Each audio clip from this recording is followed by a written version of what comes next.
ኑ ጉዳችሁን ተመልከቱ ደግሞ። አሰላሙ አለይኩም ወራህመቱላህ። ጉድ ስሙ ይሄኛውን ደግሞ አስቡ። ልብ በሉ ይውላችሁ አዩሃናስ ወረቀቱን አይደለም ስለ ወረቀቱ አይደለም እያወራን ያለ ነው። ወይ ደግሞ ወረቀቱ ላይ ስለተጻፈበት ስክሪፕቱ አይደለም ቀለሙ አይደለም የተጻፈው ነገር እዛ ወረቀቱ ላይ የተጻፈው ቁርአኑ መክሉቅ አይደለም ጽሁፉ ማለት ነው።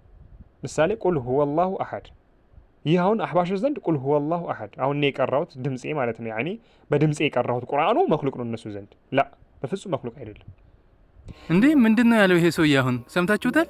እስኪ ደግማችሁ አዳምጡት። ደግሞ ወደፊት የሚለውንም አብረን እንስማ። የኔ ድምጽ መክሉቅ ነው ግን የቀራሁት ቁርአን በዚህ በድምጼ የቀራሁት ቁርአኑ ግን መክሉቅ አይደለም። ወይ ደግሞ ምን መንተባተብ ብቻ ወረቀቱ ላይ የተጻፈው ጽሁፉ መክሉቅ አይደለም። አህባሾች ግን ይሄው መክሉቅ ነው እያሉ ነው ጽሁፉ። ያ ከዛብ እየሰማህ ነው አይደል? ሳነበው ቁርአንን ድምጼ ፍጡር ነው አለ፣ መጻፊያው ፍጡር ነው አለ።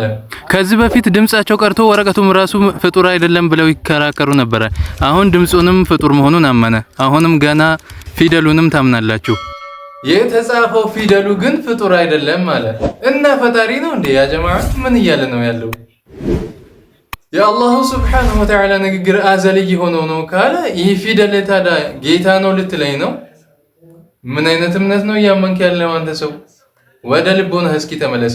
አንድ ጥያቄ መልስልኝ ይሄንን ካልክ ይህ የተጻፈው ፊደሉ ፍጡር አይደለም የአላሁ ሱብሓነሁ ወተዓላ አዘልይ ሆኖ ንግግሩ ነው የምትለኝ ከሆነ እዚህ ቦታ ላይ ሜቢ ቁርአን ተቃጥሎ ሊሆን ይችላል። ቁርአን ሲቃጠል ግን የአላሁ ሱብሓነሁ ወተዓላ ንግግር አዘልይ ሆኖ ነው የተቃጠለው ነው የምትለው? ከዚህ በኋላ የአላሁ ሱብሓነሁ ወተዓላ ንግግር የለውም እያልከን ነው?